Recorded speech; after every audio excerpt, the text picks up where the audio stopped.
안녕하세요. 여러분의 사이다 재간둥이 박준입니다.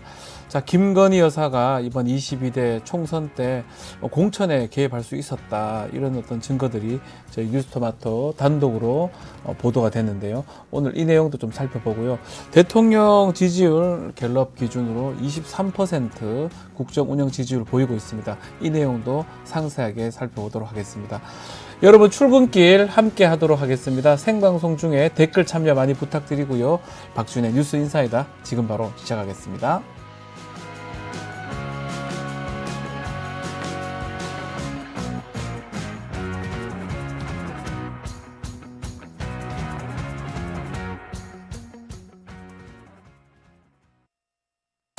리서치 앱테크 아직 시작 안 하셨나요?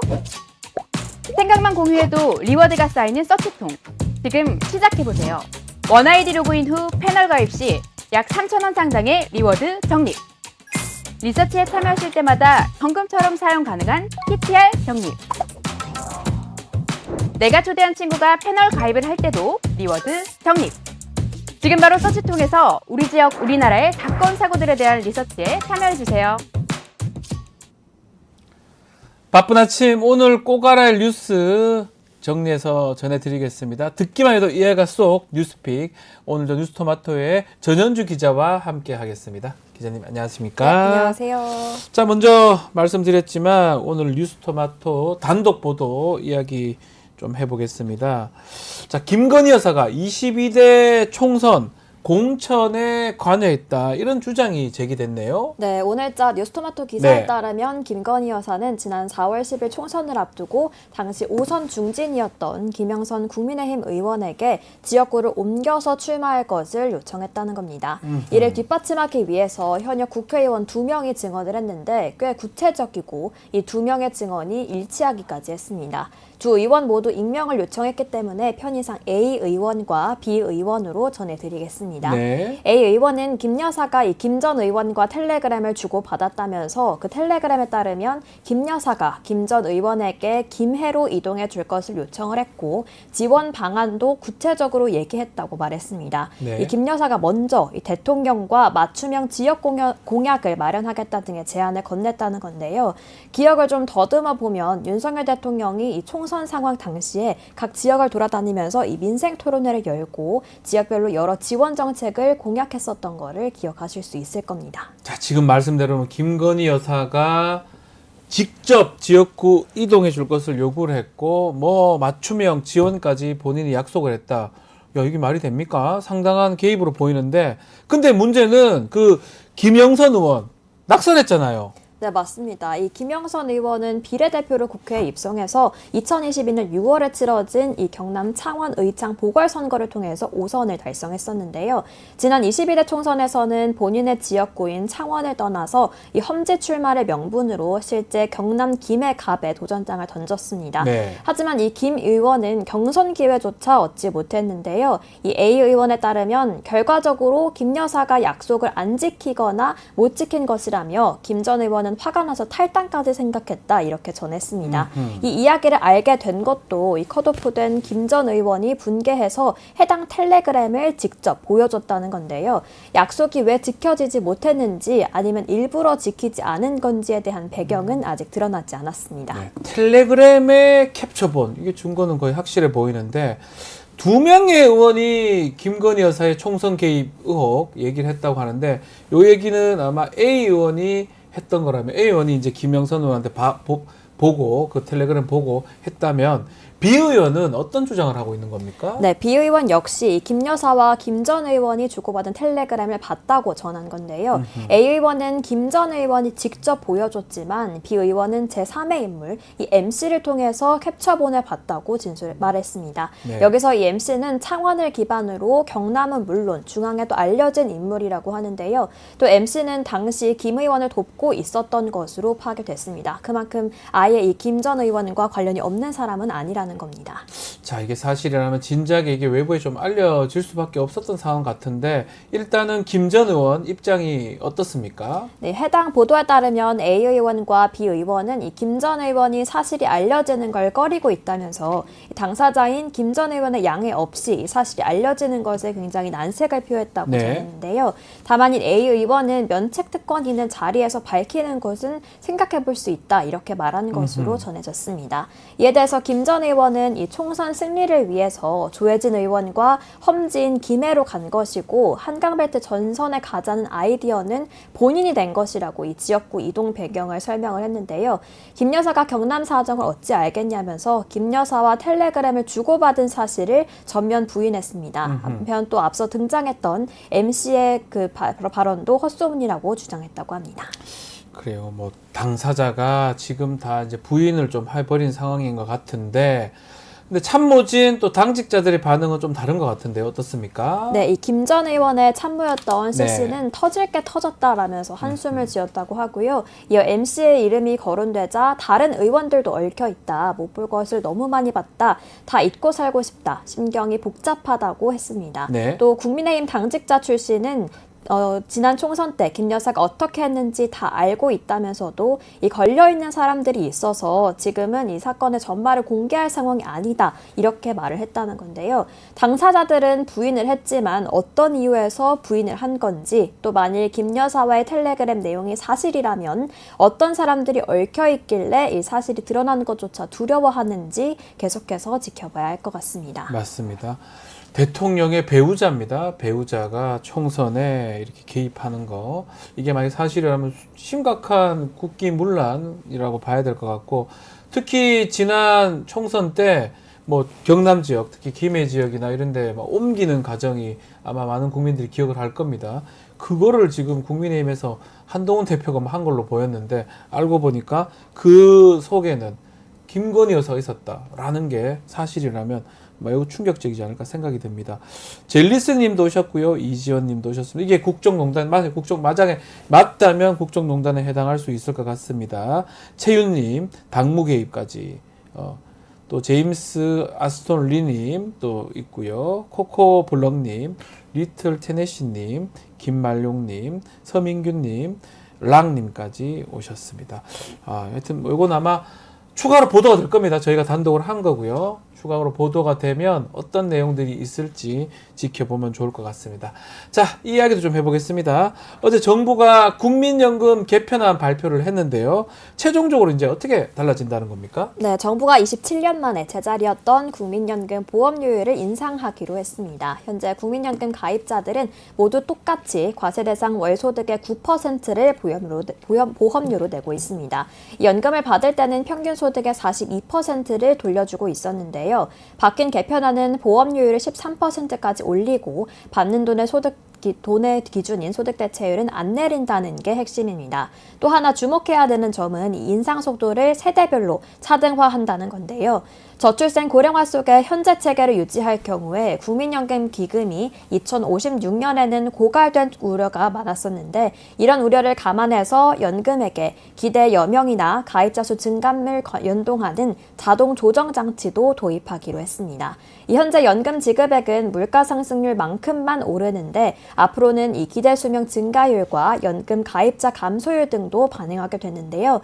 즉 기대 수명이 늘고 가입자가 줄어든다면 연금이 물가 상승률보다도 덜 오를 수 있게 된 겁니다. 자, 무엇보다 가장 눈에 띄고 쟁점이 되는 게 아마도 세대별 보험료율 차등 인상 이거 부분 같은데요. 가뜩이나 연금 때문에 세대 간의 어떤 대립이나 갈등이 지금 계속되는 문제인데 세대 갈등 우려가 또다시 있지 않을까요? 네, 맞습니다. 이 정부의 이번 개편안은 보험료를 네. 9%에서 13%로 높이는 속도가 나이가 적을수록 느리게 올라가도록 아하. 설계를 했는데요. 20대는 한 해 0.25%포인트씩 16년에 걸쳐서 인상이 되지만 50대는 매해 1%포인트씩 올라서 4년 만에 13%에 도달하도록 하겠다는 겁니다. 정부는 이번 개편안을 내놓으면서 이 인상되는 보험료를 상대적으로 오래 내야 하는 청년층 부담을 덜어주는 게 형평성에 맞다 이렇게 설명을 했는데요. 아하. 이런 차등 인상안은 사실 동일 보험료 부담이라는 사회보험 원칙에는 벗어난 겁니다. 정부는 세계에서 유례 없는 고령화를 겪고 있는 만큼 각 세대의 고통을 다른 세대와 나눠보자는 취지다 이렇게 설명을 했고요. 하지만 이걸 두고 이제 세대 간 갈라치기 아니냐 이런 비판은 여전합니다. 또 예. 한 살 차이로 세대 기준이 갈린다는 한 살 점에서도 차이로? 예. 논란의 여지가 있는데요. 특히 이번 안으로 제일 문제가 되는 연령대는 샌드위치로 불리는 중장년층, 바로 이제 50대입니다. 네. 이 연금 기간이 짧거나 생활 형편이 어려울 경우에는 부담은 더욱더 가중될 수 있고 이들에 대해서는 보험료 체납 우려까지 나오고 있는 상황입니다. 자, 이 개편안에 또 눈에 띄는 게 의무 가입 기간을 기존에 59세입니다. 이걸 64세로 5년 정도 연장을 하는 안이 나왔는데 이렇게 되면 실제로 정년이 또 연장되는 거 아닌가 이런 논의도 불가피해진 것 같습니다. 네, 이 정부는 고령화 시대에 경제 활동을 네. 하는 연령층이 높아지는 시대상을 좀 반영하고자 했는데요.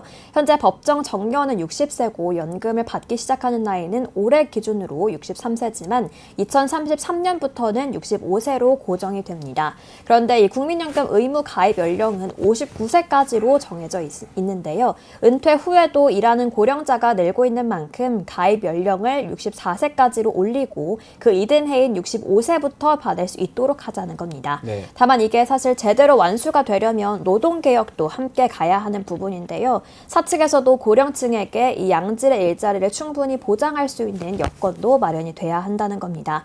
따라서 이번 연금개혁안을 계기로 노사와 정부의 정년 연장 논의가 본격적으로 시작될 것으로 보입니다.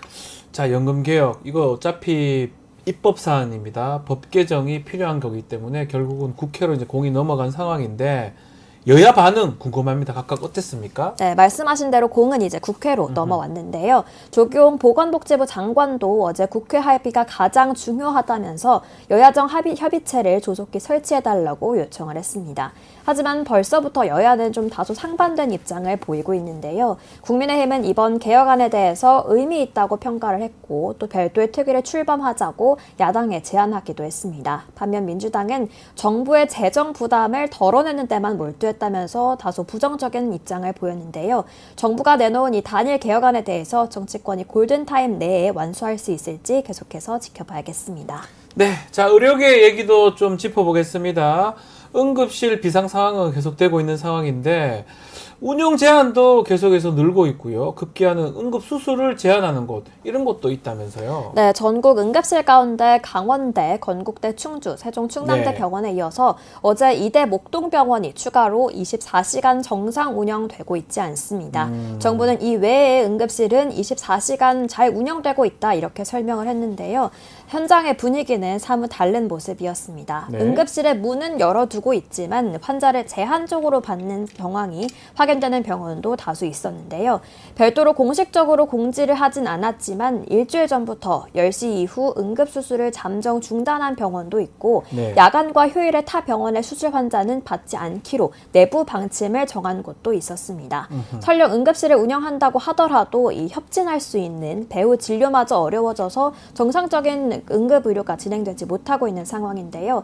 점점 응급실의 운영을 축소하면서 급기야는 이제 심폐소생술 환자만 받을 수 있겠다 이런 우려가 나오면서 환자들의 불안감은 계속해서 커지고 있습니다. 불안한 상황인데 정부가 이 부족한 의료 인력 메꾸기 위해서 현역 군의관들을 투입시켰는데 문제는 출근에 나선 군의관이 턱없이 부족했다 이런 얘기가 있습니다. 네, 정부는 어제 강원대병원에 5명, 네. 세종충남대병원 2명, 이대 목동병원 3명, 충북대병원 2명, 아주대병원 3명으로 총 15명의 군의관을 배치했다고 밝혔습니다. 하지만 이대 목동병원에 출근한 2명을 제외하고는 출근한 군의관이 없었는데요. 이 투입하겠다고 한 인원의 절반도 출근을 하지 않은 겁니다. 특히 의료 현장에서는 군의관이 응급실에 파견이 되더라도 직접적으로 응급 환자를 진료하기에는 역부족이라는 만큼 실효성 확보도 좀 의문인 상황이고요.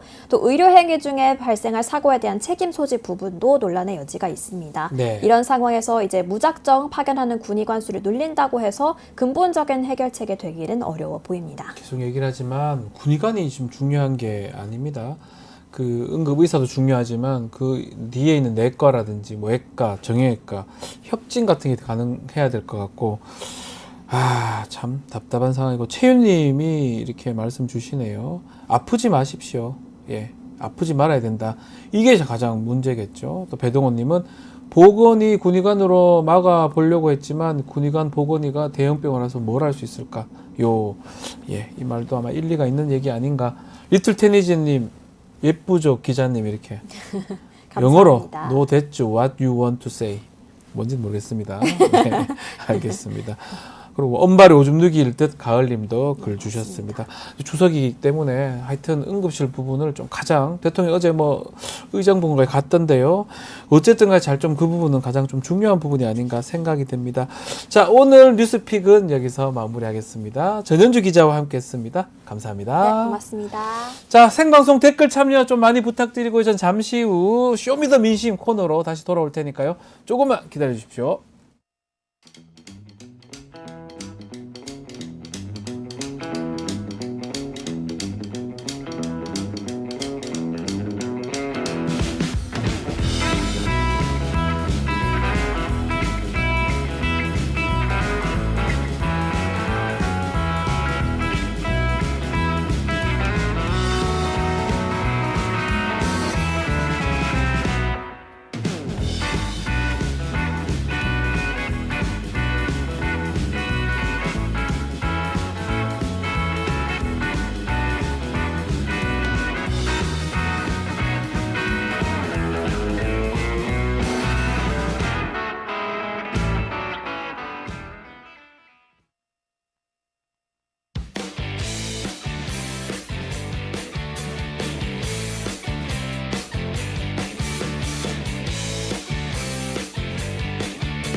한 주간의 민심을 쏙쏙들이 들여다봅니다. 박영식 정치사 에디터. 자, 오늘부터는 새롭게 김민하 평론가와 함께하겠습니다. 안녕하십니까?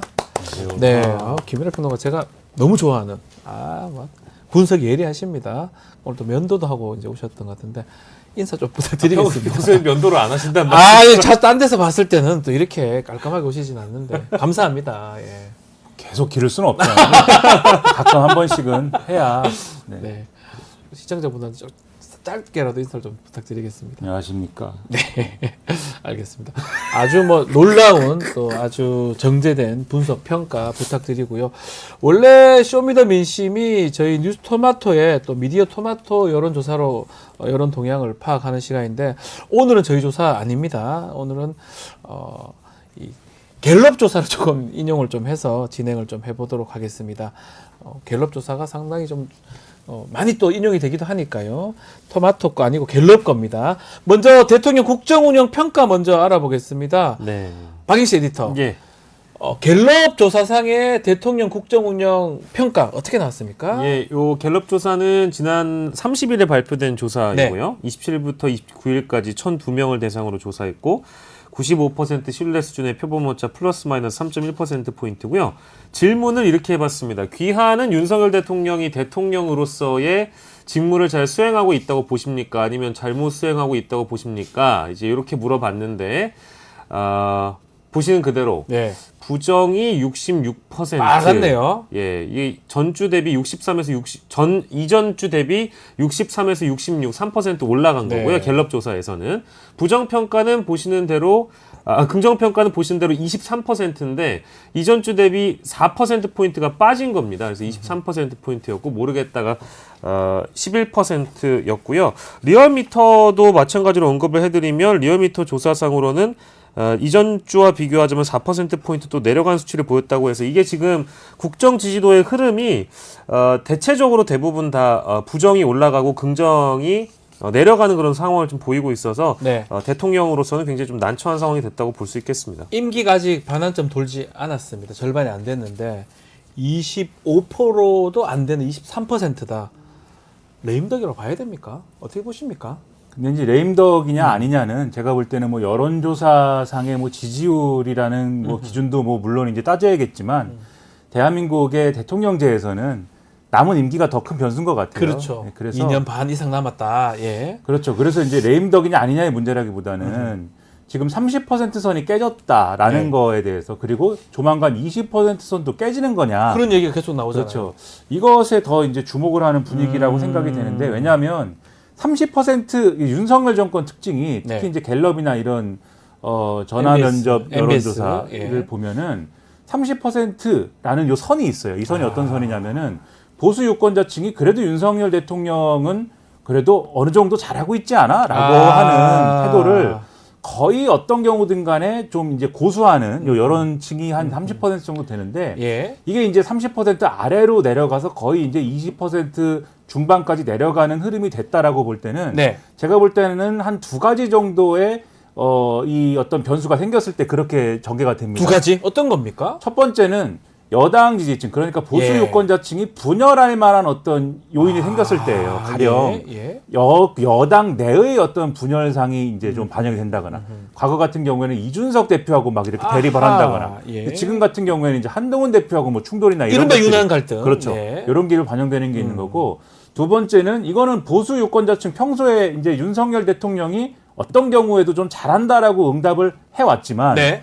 아 이거는 어떻게 안 되는 것 이건 같아요. 정말 아닌 것 같다 이렇게. 그렇죠. 요런 부분들 가령 아. 제가 이제 좀 이거는 인상적이다라고 봤던 어떤 과거의 거죠? 사례는 네. 그 바이든 날리면 사례 같은 거 있잖아요. 예. 이거는 어떻게 잘한다고 못하겠다 이런 거 아. 그런 경우에는 이게 30% 아래로 내려가가지고 20%대를 위협하는 수치까지 내려가거든요. 네. 근데 이번의 경우에는 그게 이제 예를 들면 의료 대란 이런 의료 대란 문제일 수 같은 있어서 거다. 제가 예, 볼 예. 때는 요 두 가지 문제가 지금 영향을 미치고 있는 거 아닐까 생각을 합니다. 아까 네. 그 언급해드릴 때 리얼미터 조사는 제가 4%라고 말씀드렸는데 0.4% 상으로 빠진 거고요. 그렇죠. 리얼미터 0.4죠. 조사상에서는 예. 30에서 29.6으로 빠졌고 근데 어쨌든 리얼미터도 지금 20%대로 이번 주에 내려온 거는 하락 국면이기도 하고 그렇습니다. 2년 만에. 20%가 커요. 그러니까 2년 만에 리얼미터는 그 정도는 안 됐거든 이때까지. 그렇죠. 해서. 그러니까 리얼미터도 예. 2년 만에 지금 20%대로 내려온 거라서 네. 전반적으로 굉장히 다 박스권 안에 이제 갇힌 수치들이 나오고 있는 것이고 레임덕이냐 아니냐는 결국 이제 그 국민들이 얼마나 대통령을 신뢰하고 믿느냐의 또 문제도 있는 것 같아요. 그러니까요. 근데 좀 지켜봐야 되긴 하겠습니다만 그 레임덕이라고 보는 분들 중에 가장 결정적인 이유는 이제 공무원 지금 사회가 좀 복지부동이다. 공무원들이 움직이지 않고 있다라는 게 이제 표면적으로 좀 드러나 있기 때문에 여러 이제 취재 경로를 통해 드러나는 것 같고 또 대통령과 함께하고 있는 사람들이 또 어떤 사람들이냐 좀 보면은 네. 좀 표면적으로 드러나는 것도 같아요. 가령 노동부 장관의 김문수, 방송통신위원장의 이진숙, 네. 국립기념관장의 김영석, 그리고 최근에는 또 국가인권위원장의 안창호 이런 분들을 좀 우리가 생각을 해보면 과연 국가인권위원장의 인권을 생각하는 분이 앉아 있는 거냐, 노동부 장관의 노동을 생각하는 사람이 앉아 있는 거냐 이런 대목을 생각해 본다면 일단 함께하는 사람들이 과연 대통령 주변에 진짜 국민을 생각해서 함께하는 사람들이 있는가 이제 이 대목이 있고 함께하지 않겠다고 선언한 사람마저도 아직까지 자리를 지키고 있어요. 네. 한덕수 국무총리 아, 아직까지 자리를 지키고 간다 있고 그랬는데 뭔가 하고 있어요? 예. 여가부 장관 누군지 아십니까? 없어요 지금. 직무대행 체제입니다. 네. 이제 그런 걸 생각해 보면 아무리 대통령 주변에 모인 사람들이 국민과 국가를 생각한다기보다는 자신의 혹시 사익을 위해서 남아 있는 거 아니겠느냐 이제 이런 생각도 하는 분들이 많은 것 같아서 레임덕이냐 아니냐 뭐 여론조사상으로 저희가 판단할 수는 없겠습니다만 아무래도 윗물이 맑아야 아랫물도 도는 법이라고 저는 생각을 해서 이런 대목들이 많이 언급이 되는 것 같습니다. 긍정평가 이유 중에 모른다는 게 뭐 가장 많긴 합니다. 그렇지만 외교 얘기가 나와요. 외교는 잘하는 것 같다. 17% 갤럽 조사입니다. 요거는 우리가 어떻게 이해하면 됩니까? 외교. 사실 이제 질적 평가를 하면 네. 우리가 여론조사 이제 전화가 왔을 때 네. 윤석열 대통령 잘하느냐 못하느냐를 묻고 그러면 네. 잘한다라고 답한 사람이 왜 잘하냐고 그렇죠. 물을 왜 잘하냐고 물었는데 1등이 모른다고 2등이 외교지 않습니까? 근데 예. 이거 왜 잘하냐라고 물었을 때 예. 그 응답하는 사람이 예. 자 내가 여론조사 전화를 받았으니까 이제부터 윤석열 정권 뭘 잘하고 뭘 못했는지 이제부터 점수를 매겨봐야 되겠다. 다면 평가를 막 지금부터 해가지고 응답을 하는 게 아니잖아요. 예, 예, 쭉 이제 불러주는 것에 대해서 또는 내가 생각나는 거에 대해서 이제 이 이유를 대는 건데 내가 어떤 이유를 댈 것이냐. 사실 이제 모른다고 응답한 분들은 상대적으로 제가 볼 때는 솔직한 분들이고 그러니까 답은 했는데 긍정적인 답은 했는데 뭐냐? 아유 모릅니다 이렇게 한 거네요. 그렇죠. 그러니까 그분들은 상대적으로 네. 솔직하게 응답을 한 분들이고 네. 경제를 잘한다라고 얘기하기에는 지금 이제 민생의 현실이 예, 맞습니다. 사실은 피부로 예. 느껴지는 게 그렇지는 않고 이 응답자의 네. 상황상 나머지 부분들도 마찬가지인 거예요. 이거를 네. 잘한다라고 얘기하는 결단력, 추진력, 뚝심 이런 거를 초반에는 이제 이런 것도 잘한다라고 얘기할 수 있었는데 최근에 이제 여러 가지 전국의 흐름상 결단력이나 뚝심을 잘한다고 할 수 있을 것이냐, 너무 대통령 일방적으로 가는 거 아니냐 네. 이런 생각도 들고 하니까 이건 또 잘한다고도 못 하겠고 네. 근데 외교라는 거는 사실 응답자의 어떤 이 입장이 돼 보면은 나의 일상하고 딱 봤을 때는 피부로 느껴지는 얘기는 아니거든요. 당장은 느껴지지 않죠. 그렇죠. 예, 그리고 예. 대통령이 외교 행보를 하면서 사실 우리가 어떤 평론가 내지는 전문가의 시각에서는 비판할 거리도 많고 여러 가지 뉴스도 있고 합니다만은 그냥 여론조사 응답하는 일반 시민의 입장에서 국민의 입장에서는 뭐 하나하나 이 외교가 이래서 잘못됐고 저래서 잘못됐고 할 건 또 없는 거예요. 예. 크게 뭐 이렇게 어떤 논란이나 사고를 매일같이 치고 있는 뭐 그런 상황은 아닌 것처럼 보이는 거 아닙니까? 예, 그러니까 예. 사실 잘한다라고는 해야겠는데 아하. 그러니까 사실은 태도가 먼저 결정이 돼 있는 거죠. 잘한다고는 해야겠는데 이유를 대라고 하니까 이제 모른다라고 하는 것 1등, 그 다음에 외교 이런 현상이 사실은 제가 볼 때는 큰 차이가 없는 질적으로 평가하면 어쩌면 당연한 거다 이러네요. 할 게 모르- 없으니까 모른다와 외교가 외교는 같은 사실은 거다. 큰 차이는 없는 답변일 수도 있다. 네, 네, 네. 그렇게 봐야 되는 거예요. 체감을 못 하셨을 예, 수도 예. 있겠습니다만 예. 이분들이 실제 체감할지도 몰라요. 본인들의 살고 있는 국가가 심리적 지에이시라고 느끼실지도 모릅니다. 그리고 이제 실제 그 출장 횟수가 외교 성과와 비례되는 것처럼 느낄 수 있게끔 정부와 국민의힘 쪽에서 예산을 많이 들여서 최근에도 어떤 대통령의 외교 성과를 굉장히 많이 홍보를 하고 있습니다. 그러니까 제가 지금 살고 있는 그 지역 자체가 일단 국민의힘에게 유리한 지역은 아닌데 네. 당협위원장들 플랜카드를 보면 전부 다 체코로 도배돼 있고요. 아, 저도 체코 원전 마찬가지. 대한민국이 해냈습니다. 네, 맞아요. 24조 성과 올렸다. 이게 다 지금 플랜카드거든요. 그리고 역세권 주변에 있는 그 5개 광고물들을 보면 대부분 대통령이 해냈다라는 그런 정부 부처의 예산, 그 광고들, 이런 것들이 다 돌아가고 있거든요. 이제 그런 것들을 보시는 분들은, 아, 내가 지금 심리적 지에잇에 살고 있구나. 이제 이런 체감을 하실 수도 있겠다라는 생각도 좀 기본적으로 좀 들고, 네. 아무튼 뭐 외교의 경우에는 여론조사상으로 반영될 때 보면 지금 윤석열 정부만 그랬던 게 아니고요. 아하. 문재인 정부 때도, 박근혜 정부 때도 뭘 잘하냐고 물어보면 잘하고 있다라고 응답하는 것 중에 가장 상위권을 차지했던 건 늘 외교였습니다. 민생이 안 좋으면 그 대목은 꼭 말씀드리고 지금 두 분 말씀처럼 잘 모르겠네. 아, 외교는 잘하는 것 같지? 이렇게 할 것 같은데 외교 얘기 하나 좀 더 하면 기시다 총리, 일본 총리가 이번 주 내일인가요? 모레 방한합니다. 이걸 방한했을 때 지지율에 긍정적으로 미칠까요? 어떻게 보십니까?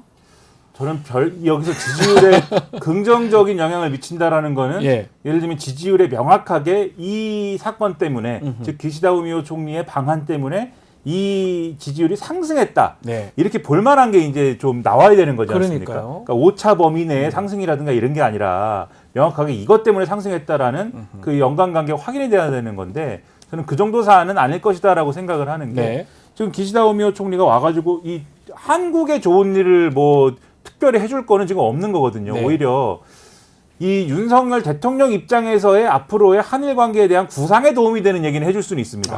가령 맞아요. 한일 간의 군사 협력을 강화하는 어떤 첫 발을 내딛는 뭔가를 이제 약속을 해준다든지 네. 그리고 또는 뭐 앞으로 내년에 뭐 어떤 것들이 어떤 구상들이 있을지 모르겠습니다만 네. 한미일의 협력을 강화하는 데 있어서 우리가 함께 협력을 해본다든지 뭐 이런 얘기는 할 수는 있을 것인데 근데 요거는 결과적으로 우리가 전문가들이 평가를 하면은 일본 입장에서는 앞으로 뭔가 이제 안보 환경을 더 이제 강화하는 데 있어서 도움이 될 수 있는 어떤 요인일지 모르지만 한국의 안보 환경을 얘기했을 때 꼭 이게 도움만 되는 것이냐 이거는 기회 요인이 뭐 굳이 찾자면 찾을 수도 있는 것이지만 예. 그만큼 위험 요인이 커지는 측면들도 분명히 있는 거거든요. 오히려, 예. 그러니까 전문가들이 이런 부분을 지적을 할 것이기 때문에 그럼 왜 계속해서 윤석열 정권은 대일 외교에 있어서 내주기만 하는 거냐 이런 네. 논란이 반드시 같이 불거질 거예요. 그렇기 때문에 이건 또 대통령이 해외 순방을 통해서 내가 좋은 뭔가를 세일즈를 하고 있어 이런 거와는 또 차원이 다른 거거든요. 이거는 또 기시다 후미오총리 오는 거기 네. 때문에 그래서 논란이 있는 대일 외교에 추가적으로 논란을 더 불러일으킬 수도 있는 부분이어서 추가적인 뭐 여론조사상의 어떤 지지율 상승 이런 것들은 기대하기가 어렵지 않을까 어렵을 싶습니다. 것이다. 뭐 이번 네. 이번 방안이 이제 기시다 후미오 총리가 사실상 본인이 원해서 오는 거라고 알려지긴 했습니다만 기시다 후미오 총리 얼굴 봐서 지금 현 시점에 기분 좋은 대한민국 사람 혹시 있을지는 전 잘 모르겠어요. 좋을 것 같아요. 그죠? 왜냐면 지금 뭐 최근 불거지는 논란도 뭐 사도광산 예. 전시실에다가 뭐 제 말이에요. 한국인을 이것도 나빠지지 멸시하고 않을까 싶어서. 조롱하는 그런 전시물들을 또 올려놨다고 하잖아요. 그러니까 뭐 군함도 때나 사도광산 때나 일부는 지금 우리 뒤통수를 후려친 네. 격이 되니까 지금 그 시점에 또 와가지고 대통령이랑 밥 먹는다는 거 아니겠습니까? 그러니 뭐 독도 논란이나 뭐 이제 과거 역사 논란이나 이런 것들이 다시 한번 우리 국민들의 뇌리에 떠올릴 수밖에 없는 그런 효과가 있기 때문에 지지율에 뭐 좋은 영향을 전혀 안 끼칠 것 같고요.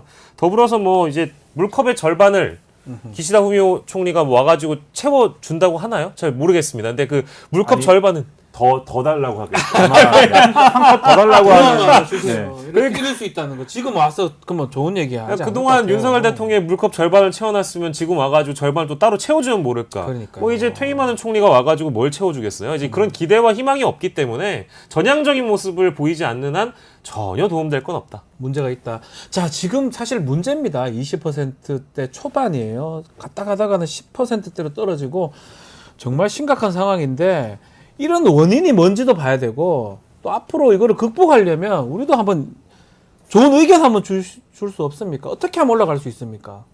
지금 대통령이 가장 먼저 지금 해소를 해야 되는 어떤 조건은 대통령의 일단 그러니까 지금 고쳐야 될 것을 얘기를 하면은 진보 보수를 가리지 않고 언론 쭉 보면은 네. 뭘 고쳐야 될지는 1부터 100까지가 쭉 나와 있습니다. 과제가. 100가지나 있습니까? 그렇죠. 지금 예. 진보 보수 신문을 쭉 펼쳐놓고 한번 보세요. 오늘도 조선일보 이런 데조차도 오늘 뭐 김창균, 논설위원 이런 사람들이 쓴 걸 한번 보세요. 거의 한탄 수준입니다. 얘기가. 근데 이런 거를 다 말씀드릴 수는 없고 근데 근본적으로 뭐부터 고쳐야 되느냐. 네네네. 일단 리더십에 있어서의 태도를 고쳐야 돼요. 리더십 태도. 예. 지금 제가 볼 때는 윤석열 대통령이 본인이 코너에 몰려 있어서 그렇다고 생각해서인지 아니면 지금 여당마저도 자기가 지금 장악을 못하고 있다라고 생각해서인지는 모르지만 너무 제가 볼 때는 너무 일방적이고 너무 이것은 협량한 태도로 네. 국회를 대하고 있습니다. 예를 들면은 국회 개원식에 1980년 이후에 최초로 안 가는 대통령이 지금 돼버린 거지 않습니까? 아, 저기 안 가는 게 말이 되나요? 그렇죠. 참. 그리고 그 안 간 날에 지금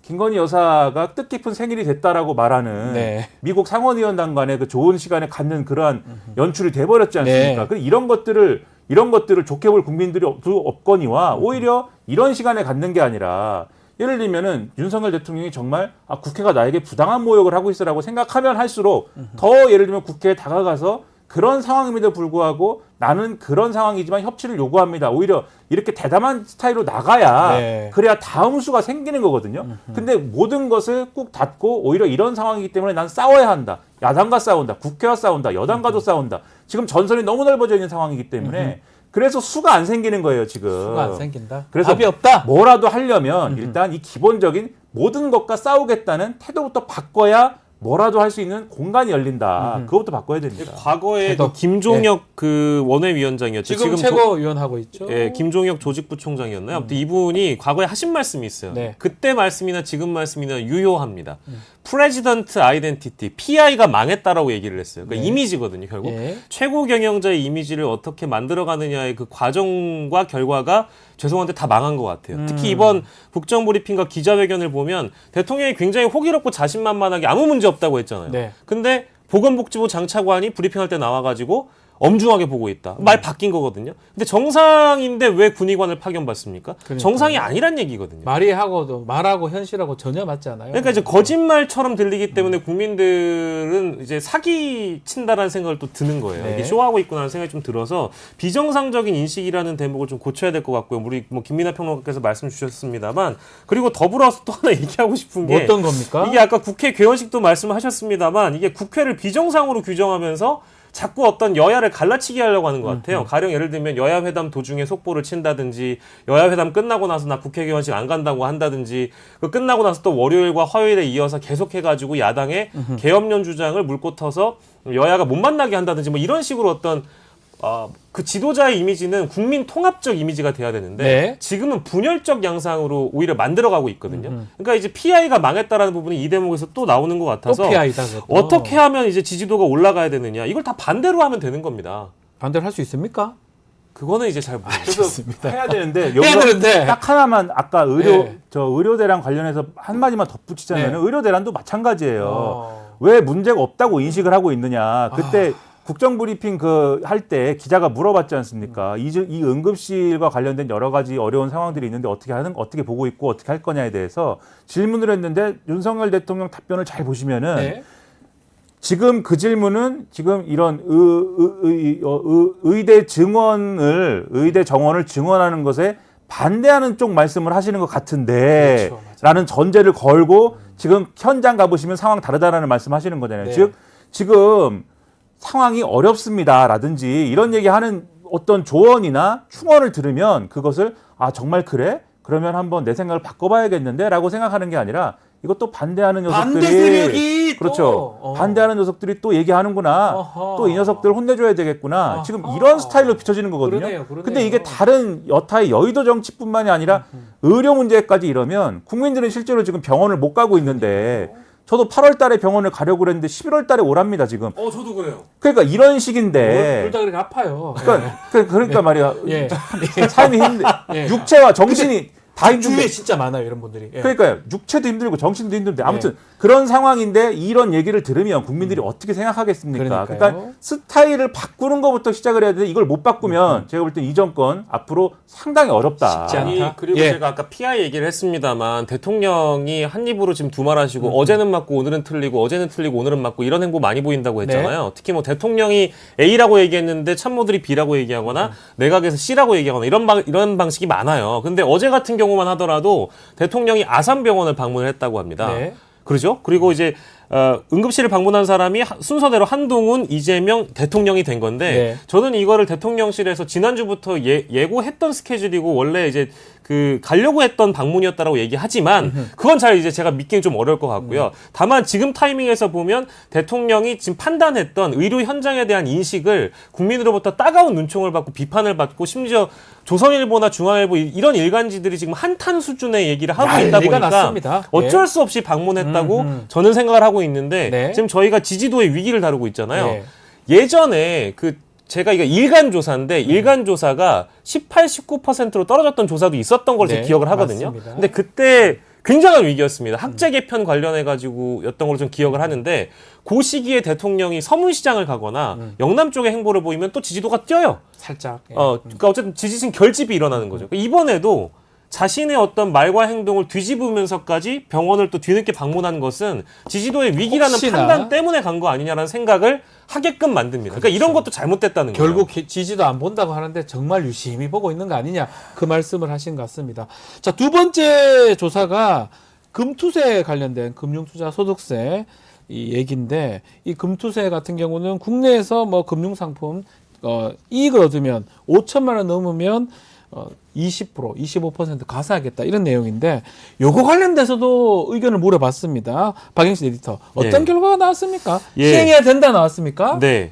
그리고 제가 방금 전에 말씀드린 병원이 잘못됐나 보네요. 의정부입니다. 의정부죠? 예, 제가 네, 아산병원이 아니고 네, 제가 의정부 병원. 정정해 드린다는 걸 제가 예, 네, 예, 예. 의정부 같습니다. 지금 어떤 예. 분이 지적해 주셔서 감사드리고요. 네. 금투세와 관련된 질문을 이제 이렇게 해봤습니다. 시행을 해야 되냐, 시행하지 말아야 되냐, 모르겠냐, 이제 요 세 가지로 일단 이제 구분해서 볼 수가 있겠는데요. 일단 시행해야 한다는 39%, 시행하지 말아야 된다가 2% 더 높습니다. 41%고요. 모르겠다가 이제 20%로 나와 있는데 이 금투세와 관련해서는 지금 민주당 지지층 안에서도 의견이 좀 많이 갈리고 있는 상황이어서 네. 시행하지 말아야 된다와 시행해야 한다라는 이 결론 자체가 사실상 딱 붙어 있는 것으로 보이고요. 2% 차이입니다만 금투세에 대해서도 일단 모르겠다라는 응답도 20% 나왔다는 말씀 드리겠습니다. 자, 민주당이 이제 관련해서 당론 모으기위해서 총의 모으기위해서 뭐 토론회도 한다고 하는데 어떻게 결론이 날까요? 이게 국민의힘은 뭐 학관 같습니다. 금투 사지 말자고 지금 계속 얘기하는 것 같고요. 민주당 계속 이렇게 논란이 되는 것 같습니다. 근데 물론 뭐 얘기를 끝까지 해봐야 알겠지만 네. 가닥을 잡는 거는 어쨌든지 간에 예를 들면 폐지나 이런 쪽은 아닌 거지 않습니까? 네. 지금 상황은 폐지가 아니라 완화나 또는 뭐 유예나 뭐 이런 완화. 식으로 예. 얘기를 하는 거 1억 같은데. 이상 뭐 그렇죠. 부과하겠다. 근데 아마 완화 정도로 가닥을 잡는 것 같아요. 왜냐하면 금투세를 완전히 뭐 도입을 안 하기로 하는 거는 이제 무리인 것 같고, 왜냐하면 애초에 거래세 체제에서 지금 금투세 체제로 넘어가는 과정으로 이제 상정을 했던 거고, 그렇죠. 이것은 충분히 어쨌든 뭐 여러 가지 제도 자체에 대해서는 여러 가지 논란이 있습니다만 도입하기로 한 거고 도입 중인 과정인 거지 않습니까? 네. 거래세는 계속 줄여가지고 2025년 되면은 없어지는 거 아니에요? 사실상 거래세는 없어지는 것이 진행 중인 것이기 때문에 지금 상황에서 그러면은 금투세를 예를 들면은 도입하는 것을 폐지하고 정부 주장대로 이 여당과 정부 주장대로 폐지하더라도 그러면 거래세를 되살리자는 거냐? 정부랑 여당은 그거에 대해서는 얘기는 안 하거든요. 지금 그런 것들을 보면은 폐지 주장 자체가 어느 정도의 진정성이 있는지 사실은 모르겠습니다. 그렇기 때문에 지금 국회 다수를 점하고 있어서 법적인 거에 대해서 책임을 져야 되는 지금 민주당 입장에서는 폐지를 이제 이 폐지로 입장을 정하기는 어려운 것이고, 그렇죠. 폐지할 수는 없을 것 같아요. 그렇죠. 유예하거나 조금 완화시키거나 그런 등의 논의가 있어야 되겠다. 그리고 2025년에 거래세가 이제 세율이 조정이 되는 그런 그렇죠. 과정이라는 걸 고려하면 결국은 기준을 완화하거나 이런 식으로 결론이 나지 않을까라고 예상하고 있습니다. 자, 그리고 정당별 지지율도 좀 살펴봤는데요. 요거는 박영식 에디터가 좀 소개 좀 해주십시오. 어떤 정당을 지지하는지. 요거는 갤럽 조사입니다. 예, 갤럽 조사로 토마토 조사랑 조금 차이는 있습니다. 네, 정당별 지지도를 만나보도록 하겠습니다. 정당별 지지도는 더불어민주당이 31%고요. 국민의힘이 30%입니다. 좀 딱 붙어 있긴 한데 1%포인트 차이이고요. 국민의힘은 이제 추세가 좀 빠지고 있는 추세고 더불어민주당은 올라가고 있는 추세입니다.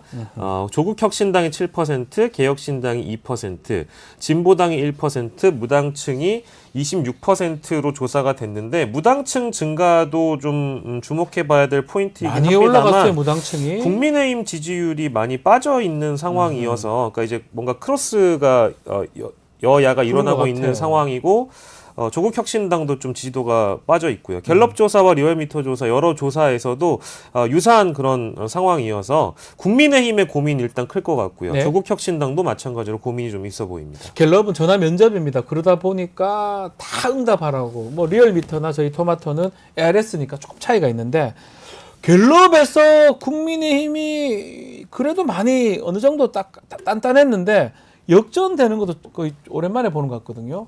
붙어 있는데 민주당이 하여튼 1% 앞서는 거고 무당층은 4% 늘어났고 어떻게 보고 계십니까?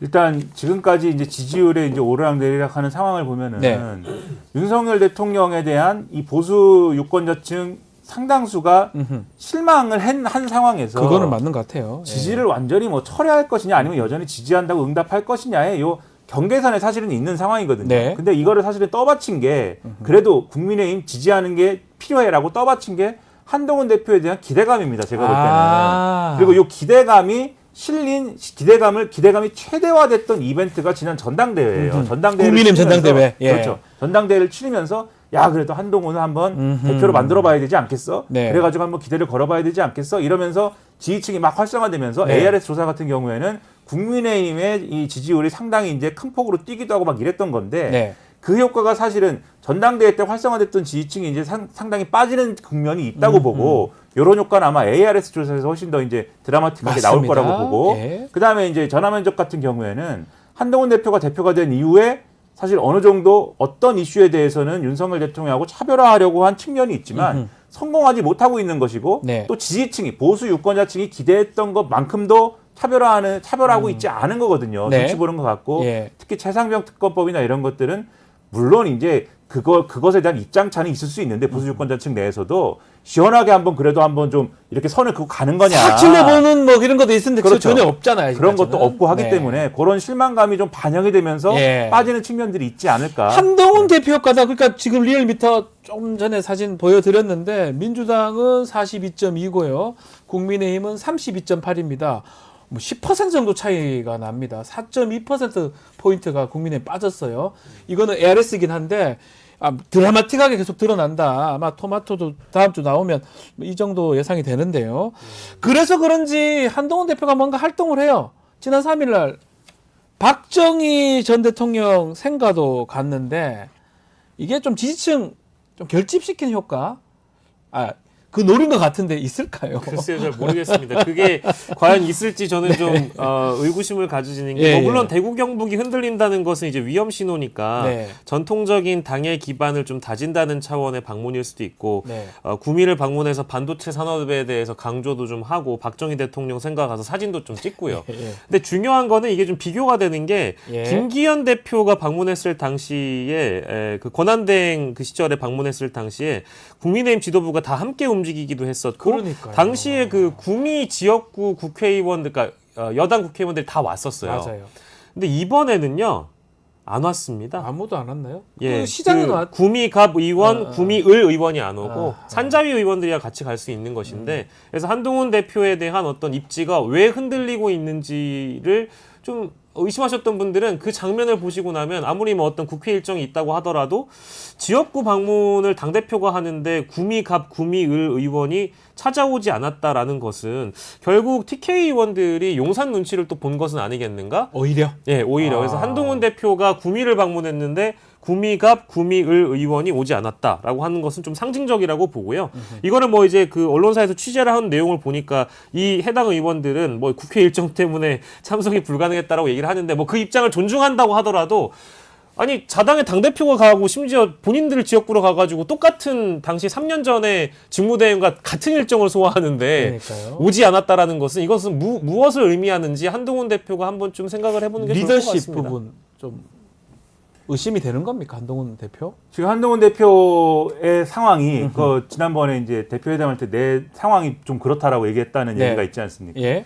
근데 사실 그 얘기가 맞는 거예요. 좀 딱한 부분이 있습니다. 왜냐하면 용산에서 힘을 안 실어주지 않습니까? 네. 그 상황을 한동훈 대표 혼자 하는 게 아니라 당내에 누구나 다 하는 거잖아요. 그리고 한동훈 대표가 공천권이 없지 않습니까? 네. 그러니까 공천권이라는 건 다음 총선에 걸쳐가지고 임기가 있어야지 공천권을 휘두를 수가 있는 건데 그런 상황도 아니고, 그렇다고 재보궐선거에서 뭐 어떤 중요한 어떤 승부처가 있어가지고 그것을 주도할 수 있는 위치도 아니거니와 본인이 재보궐선거에서 지금 공천권을 강하게 행사하겠다는 그런 입장도 아니잖아요. 그렇죠. 시도당 위주로 하겠다고 지금 넘겨버린 상황 넘겨 아닙니까? 본에 안 하겠다는 거예요. 그렇죠. 그러면은 국회의원들 입장에서는 용산의 사랑을 받지 못하는 대표가 나에게 줄 것도 없다 지금 이렇게 판단하게 되는 거고, 그러면 한동훈 대표에게 내가 힘을 실어줘야 될 이유가 있나? 없다. 이러면서 지금 가운데 그냥 좀 관망을 할 수밖에 없는 이런 처지가 되는 거거든요. 아. 그래서 딱한 상황인데, 그 딱한 상황을 그럼 넘기는 방법은 제가 볼 때는 네. 한동훈 대표가 나름의, 그러면 나의 정치 철학은 이런 건데 이런 정치 철학을 볼 때 이런 방향으로 가야 돼라는 걸 가지고 전공법으로 국회의원들을 설득하고 국민을 설득하고 지지층을 설득하는 방식인 것이지, 네. 이렇게 내가 어려울 때는 TK에 가서 TK에 어필하고 또 누구한테 어필하고 박근혜 대통령도 한번 만나고 뭐 이런 식의 해법 있지 않습니까? 네. 이게 윤석열 대통령의 해법이거든요, 정확하게. 맞아요. 서문시장 가는 거. 그러니까요. 네. 이걸 똑같이 따라하는 걸로는 전혀 해소가 안 답이 되고 없다. 답이 오히려 없다. 윤석열 대통령의 리더십만 떠올리게 할 것이다라는 그렇죠. 점에서 이거는 안 좋은 해법이다. 아하. 특히 또 TK 출신 아니십니까, 박준 변호사님? 아유, 대구 경북에서 태어났고 대구에 민심을 잘 살았습니다. 아실 것 같아서. 그러니까 제가 볼 때는 아유, 표정, 온 가족들이 거기 다 살고 네, 있습니다. 표정이 안 좋으신 걸 볼 때. 아니에요. 별로 효과는 없다 이게. 아유, 죄송합니다. 마지막 요 하나만 짧게 한번 짚어보겠습니다. 연금 관련해서 어제 발표가 됐는데, 조원 CNI가 이거 연금 관련해서 세대별 차등화 방안 공감도 조사인데, 이거 결과만 우리 예. 박영시 에디터가 좀 소개 좀 해주십시오. 예, 스트레이트 뉴스 의뢰로 2,003명을 조사한 결과입니다.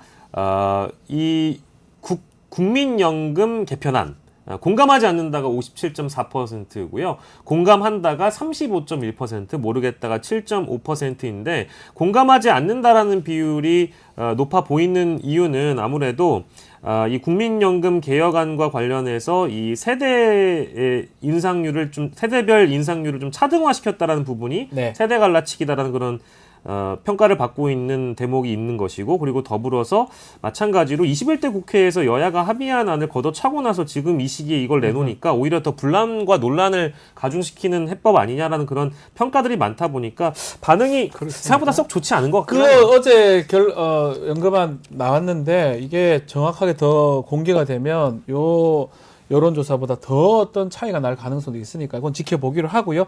오늘 말씀은 여기까지 듣겠습니다. 두 분 오늘 김민하 평론가님 고생하셨습니다. 아닙니다. 계속 나와주십시오. 글쎄요, 뭐. 뭘 그렇게 세웁니까? 저한테는 그동안 한 번도 고생했다는 얘기 안 하셨는데 김평론가님한테 하시잖아요. 아, 처음 나왔으니까. 알았습니다. 자, 김민아, 박영식 에디터 두 분 함께했습니다. 고맙습니다. 감사합니다. 야.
자, 시사 맛집 이슈 3합 시간입니다. 자, 이 시간에는 이 김필성 변호사님, 신준 변호사님, 저 동갑내기 변호사 셋이서 한 자리에서 정치 평론을 한번 해보겠습니다.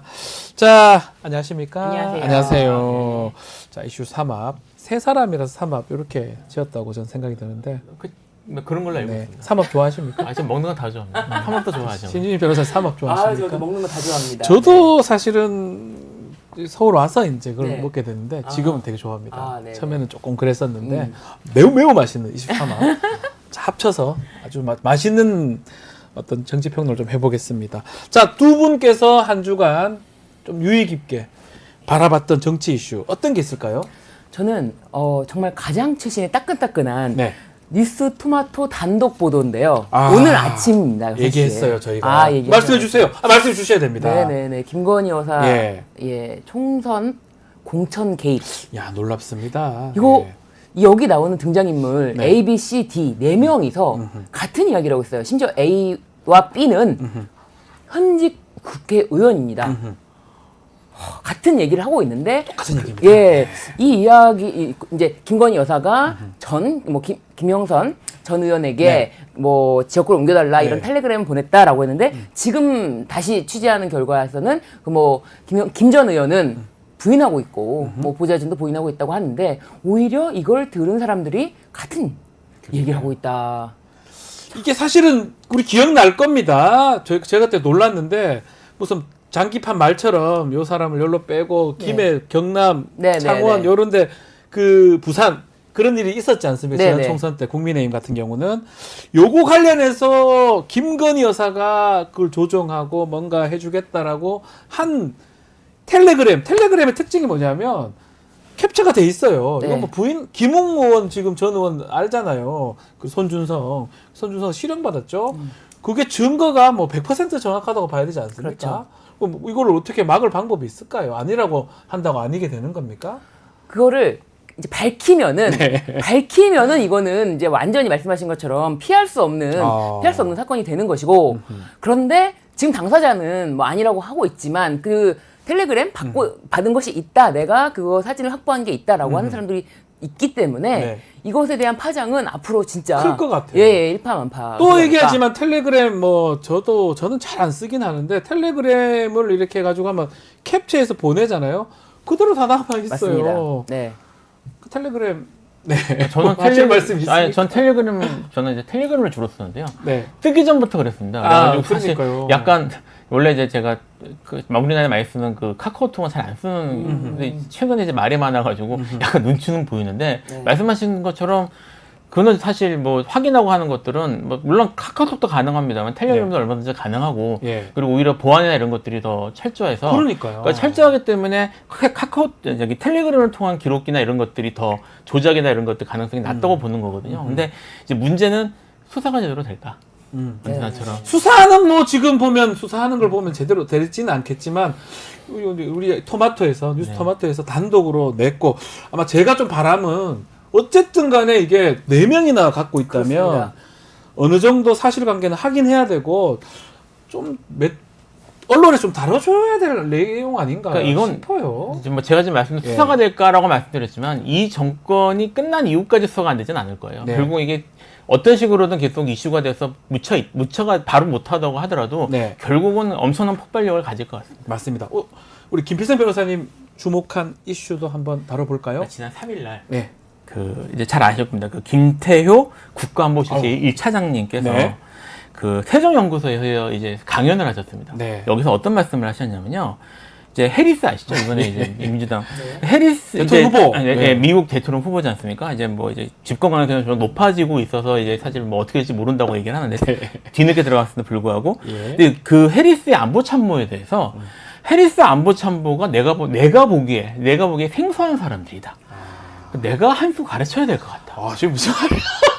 라는 말씀을 하셨다는 예, 거예요. 예, 예. 그러니까 이제 저기 이분들을 제가 이제 읽을게요. 네. 그 이분들을 상대했을 때 내가 가르쳐야 한다는 생각이 든다.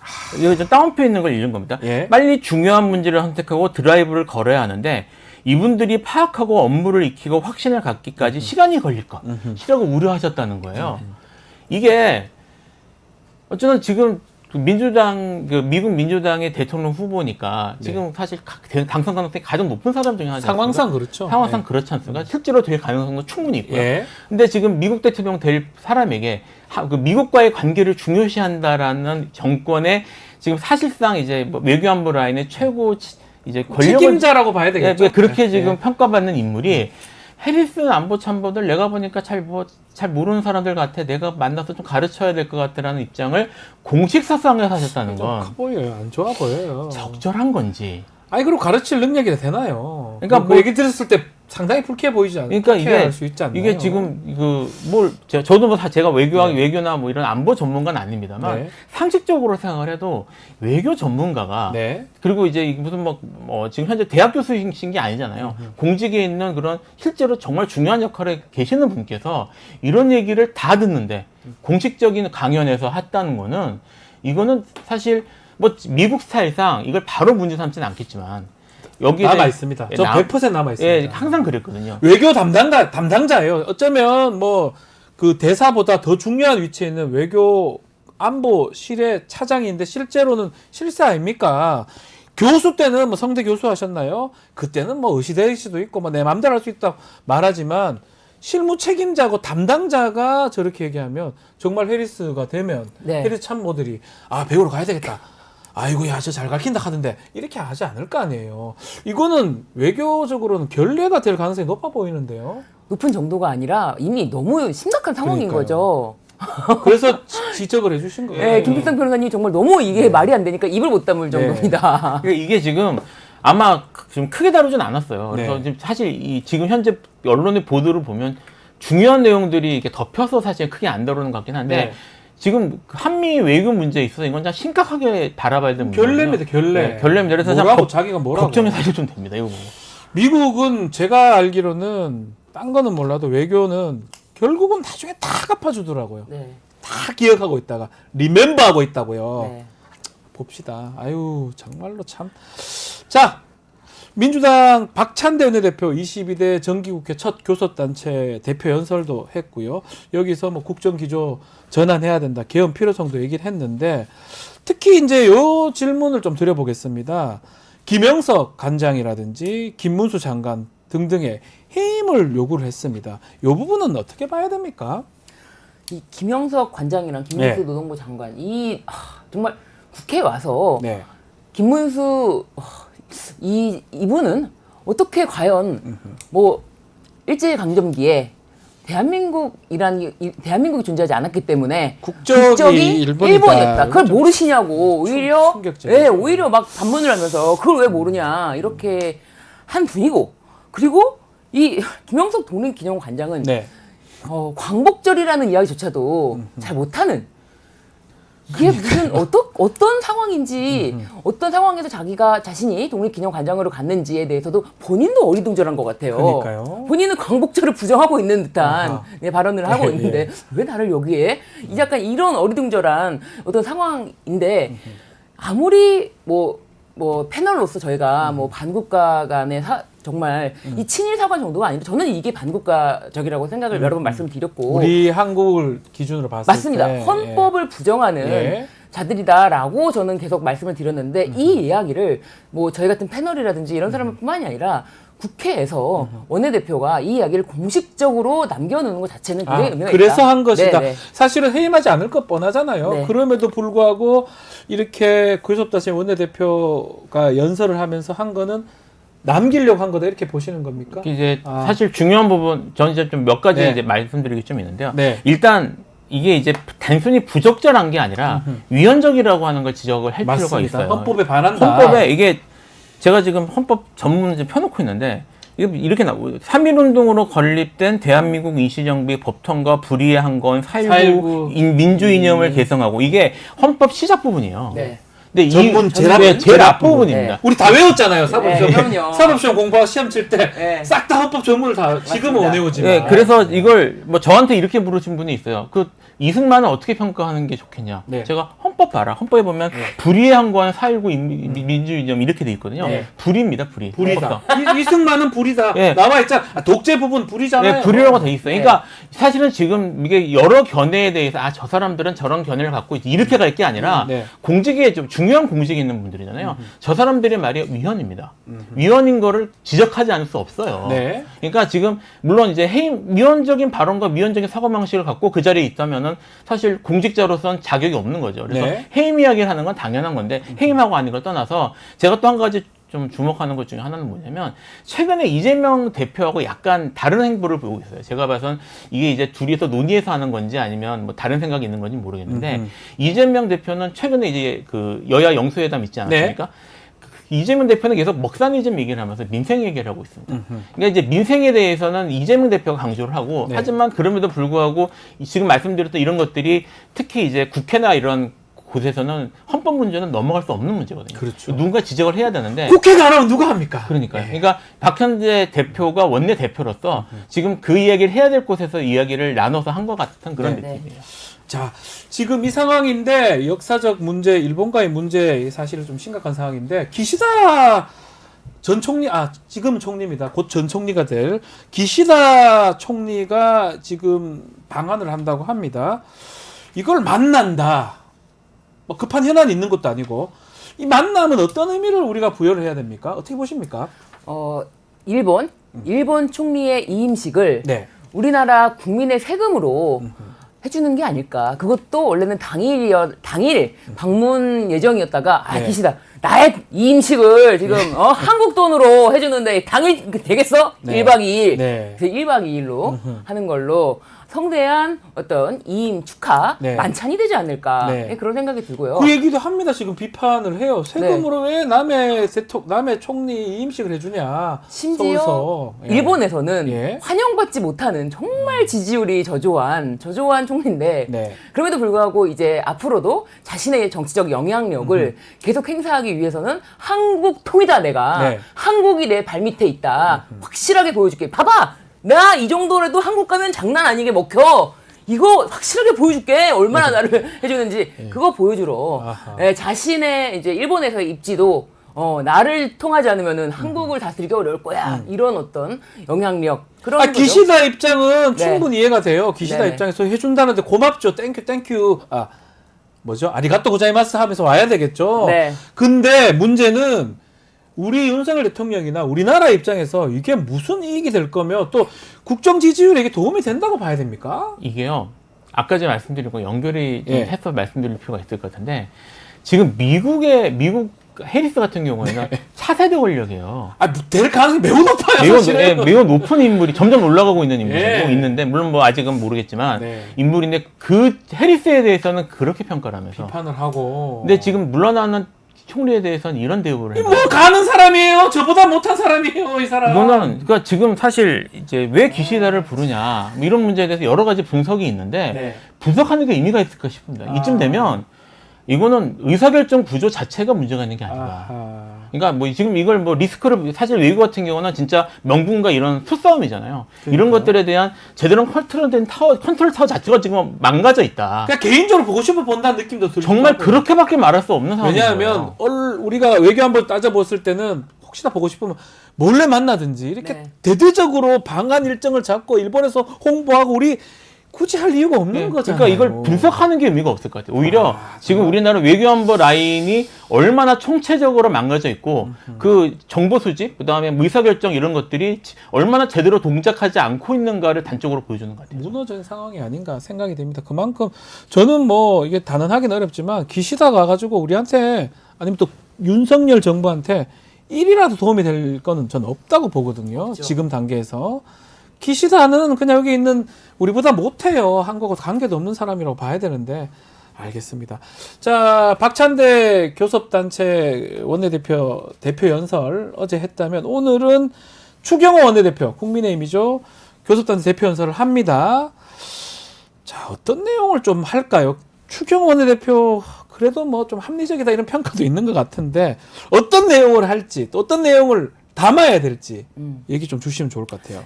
일단 추경호 원내대표는 네. 지금 사실상 대표다. 사실상 국민의힘의 대표다. 사실상 대표다. 라고 보여져요. 원래 투인데 탑투인데 네. 사실상이다. 네. 네, 원외 대표라고 해도 대표는 네. 대표인데 한동훈 대표의 어떤 말이든지 간에 추경호 원내대표가 탁탁탁 쳐내고 네, 자르고 네, 잘 교통 정리를 하고 있거든요. 그렇기 때문에 내가 국민의힘의 실세다라는 그런 정말 직접적인 원외에 있는 사람들 다 날 따라야 된다라는 그런 그 정도의 어떤 자신의 그런 걸 목소리를 보여주려면은 입지를 보여주려면은 굉장히 야당에게 공격적인 자세를 취할 것이다. 그렇게 보인다는 네네네. 거죠. 이게 공격적인 자세를 보이면서 특히 이제 지금 현안은 최상병 특검법 본회의에 이제 상정이 됩니다. 그 대법원장 추천권 포함됐던 거 그런 얘기들도 좀 할까요? 안 할 것 같습니다. 지금 안 할 것이다.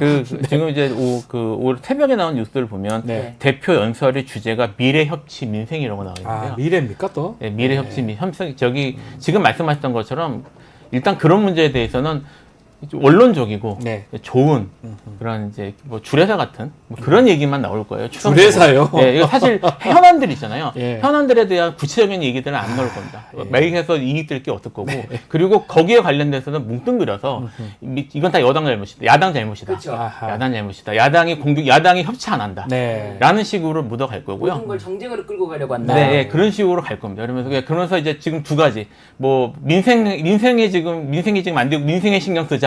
그 다음에 협치하면서 미래를 보자. 근데 이게 지금 야당 때문에 안 되고 있다. 야당이 나쁜 사람들이다. 라는 식의 얘기들을 하면서 중요한 이슈들은 언급하지 않고 넘어갈 가능성이 높을 것 같아요. 최상병 특검법은 그러면 한동훈 대표는 어느 정도 얘기를 좀 해야 되는데 한동훈 대표가 뭐 바뀐 게 별로 없다 이렇게 평가를 내놨습니다. 그리고 또 한마디 했죠. 예. 제 입장은 충분히 이미 밝혔습니다. 비슷한데요. 예. 그 한동훈 대표가 사실은 공약을 걸었던 건데 결국은 뭐 자신이 또 발의하겠다는 발의도 할지도 의문스럽기도 하고요. 네. 당내 설득을 지금 못하고 있다고 봐야 됩니까? 어떻게 봐야 됩니까? 기본적으로 네. 설득은커녕 네. 어떠한 것도 당내에서 의논을 하려고 하는 모습이 없다고 전혀 하더라고요. 얘기가 안 된다 이 말씀이시죠? 네. 뭐 최고위원인 다른 네. 국민의힘 최고위원 뭐 김재원 최고위원이라든지 이야기하는 거 보면은 한동훈 대표랑 얘기를 해본 적도 거의 없는 상태. 하하. 대표와 최고위원이 만나서 이야기를 하고 회의를 하는 상황 자체를 만들지 않는 거예요. 네. 그래서 도대체 대표인가? 이제는 진짜 뭐 바지 대표도 아니고 반바지 대표다 이런 이야기까지 지금 많이 나오고 있지 않습니까? 네. 바지 대표 정도도 아니다. 그 정도도 안 된다라고 하는데, 야, 이거 약간 외로워 보이기도 해요. 대표인데 오늘 원내대표 뭐 대표 연설 하게 되면 또 다른 얘기 할 가능성도 있고 본인의 뜻하고 또 다른 게 될 수도 있고 리더십 자체가 지금 흔들리는 것 같기도 하고요. 그러니까 사실 이제 한동훈 대표가 네. 바뀐 게 없다라고 얘기를 했다잖아요. 예. 정말 한동훈 대표는 바뀌는 게 없구나. 한동훈 대표가 바뀐 게 없다. 네, 바뀐 게 바뀌지 없다는- 않는다. 이 일단 사람이. 이게 지금 한동훈 대표가 이렇게 나올 수가 없는 예. 게 한동훈 대표가 요구했던 제3자 추천, 이 대법원장 추천 이거 다 받아들였거든요. 거의 다 받았어요. 네, 다 그대로 받아들였는데 바뀐 게 없다 그러면 이렇게 얘기하면 뭐 어쩌라는 건지라고 일단 첫째 생각이 들어야 되는데 지금 말씀하셨던 것처럼 한동훈 대표가 여기에 대해서 어쨌든 이걸 걸고 어쨌든 당대표가 됐지 않습니까? 네. 이게 때문에 뭐 대통령실하고 마찰이 있냐 이런 얘기까지 되면서 그러면 거기에 대해서 자기가 얘기했던 것들이니까 구체적으로 어떤 안을 내세운다든지 명분을 만들어야 되는데 어떻게든 네. 앉아서 바뀐 게 없다라고 한마디 하고 뭐 잘 아시겠지만 이거 하시고 이거요. 그 요거 말고 이제 뉴스에 보도는 안 나왔지만 그 광화문 앞에서 찍은 사진도 있습니다. 네, 맞습니다. 이거 보신 분들 봤습니다. 네, 사실은 그 이후에도 그 전에 그 다시 이제 정계 복귀하기 전에 모셨던 이제 책 보고 뭐 이런 모습들과 별로 다르지 않은 사진 찍는데 관심이 계속 보이셨거든요. 네.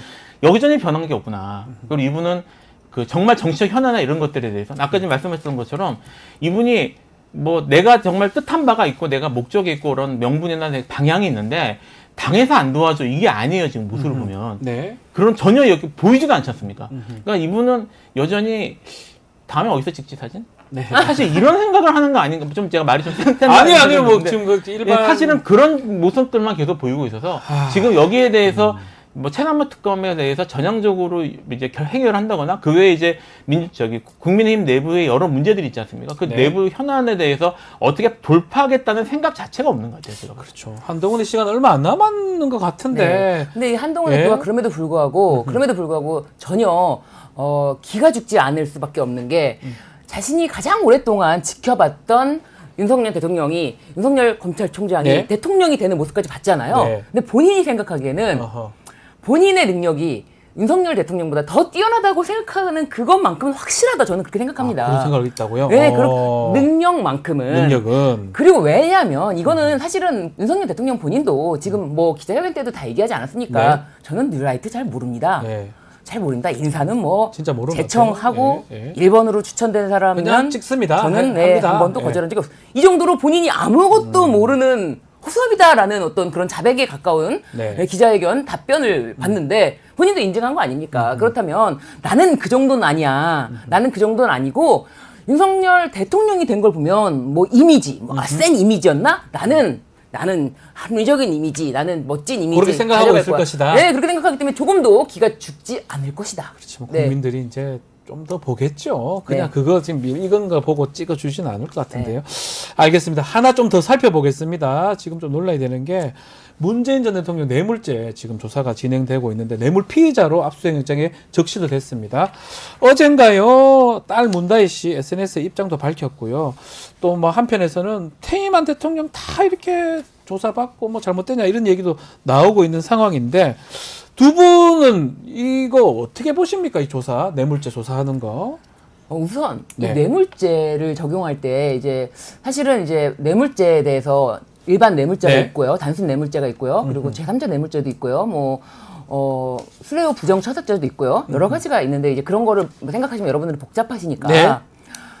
이게 내가 그냥 직접 돈을 줬다라고 하면은 직무에 관한 돈을 줬다라고 하면은 그걸로 끝입니다. 그 네. 공무원에게 줬다라고 하면은 그런데 공무원에게 준 건 아니고 공무원의 아내에게 줬다. 아내에게. 네, 예. 그걸로도 단순 뇌물죄입니다. 그렇죠. 네, 그걸로. 그래서 공무원 아내에게 300만 원짜리 디올 가방을 줬다. 직무에 관한 사항에 대해서 그러면 뭐 청탁이고 그냥 끝입니다. 그렇죠. 뇌물죄입니다. 공무원이 뇌물죄로 처벌을 받습니다. 그런데 이거는 어떠한 말도 안 되는 이해할 수 없는 논리로 감사의 표시라고 하고 그렇게 해가지고 무혐의 처분이 떨어졌죠. 네네. 300만 그런데 원짜리. 공무원이었던데 뭐 당시 공무원에 문재인 대통령 지금 전 대통령이죠. 대통령의 지금은 전 사위에게 예. 취업을 해서 월급을 지급했던 것이 예. 뇌물이다. 그러니까 뭐 이런 거죠. 이상직 이 중진공 네. 이사장을 시켜주면서 그러고 사이를 채용해가지고 월급을 줬는데 생계비를 원래 계속 줬었는데 이제 안 줘도 되니까 그만큼 혜택 받네, 뇌물 받았네, 이사장 시기 주면서 그 돈 받았네 라는 논리 구성을 해서 뇌물죄 피해자로 적시한 거죠. 네, 그 참 창의적이다라는 생각. 어떻게 봐요? 저도 법률을 하고 뇌물죄를 많이 하지만 또 이거는 쓰리 쿠션인가요, 이거? 뭐 사실 법리적으로 따지는 거는 큰 의미가 없을 것 같고요. 뭐 사실 이거는 이제 변물가라면 네. 다 야, 이렇게 되면 네, 저기 이런 소극적 이런 것들을 다 말하자면 뭐 이런 거 하는 것 자체가 네. 정말 자의적인데 예. 뭐 저기 뭐 소극적 손해, 적극적 손해 해보셨지 않습니까? 예. 뭐 할 때. 그건 사실 논의하는 건 별 의미가 없을 것 같고, 왜 이걸 지금 하는가를 사례를 좀 얘기하는 게 더 필요할 것 같아요. 오히려 왜 이 시점에 문재인 전 대통령 일가를 좀 수사하고 기사화하고 있느냐? 네. 왜 그렇습니까? 이게 사실 문재인 대통령에 대해서도 계속 시비는 걸었어요. 네. 기억하시죠? 정권 초기부터 시작을 했거든요. 맞아요. 근데 이제 그동안 어쨌든 문재인 대통령은 지나간 권력이고, 현재 이제 부담되는 건 이재명 대표니까 그러니까요. 한 이재명 대표의 초점에 맞춰가지고 주로 이루어졌지 문재인 대통령에 대해서는 이게 사실 뭐 끝냈던 게 아니었던 거예요. 네. 근데 이제 두 가지 네. 이제 크게 봐서는 이제 이재명 대표에 대해서는 아마 더 이렇게 하기가 좀 어려워. 해도 안 되고 끝났다 이렇게 보시는 뭐 거죠. 이제 이거 사실 뭐 더 이제 옛날에 몇 년 전에 종결된 사건을 다시 끄집어서 뭐 어떻게 해보려고 이런 노력들은 하는 것 같아요. 근데 네. 이제 뭐 할 만큼 더 이상 할 게 없으니까 네. 이제 문재인 다시 꺼낼 때가 된 거고요. 아하. 그리고 시기가 딱 추석 전이지 않습니까? 추석 전이고. 추석 전이지 않습니까? 네. 그러니까 뭐 그리고 지금 그걸 꺼내야 되는 상황이 된 게 지금 현 정권의 스타일이 네.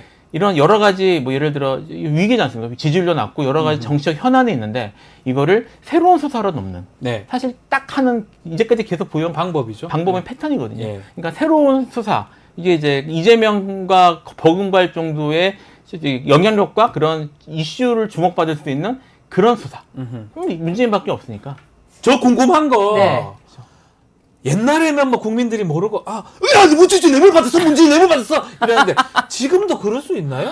지금은 이미 이거 너무 모르나요, 국민들이? 그럴 수가 없는 여러 가지 사건들이 있었지만 그 무엇보다도 이재명 대표에게는 성남 FC에게 그거요. 광고비를 준 것도 제3자 뇌물죄라고 하면서 이게 말이 됩니까? 그리고 이재명 대표는 정치적인 이익을 이익을 얻었다. 봤다. 뇌물이다 그거. 네, 그런 뇌물죄라는 거를 완전 검찰이 뇌물은 백 받는 그런 게 뇌물이에요.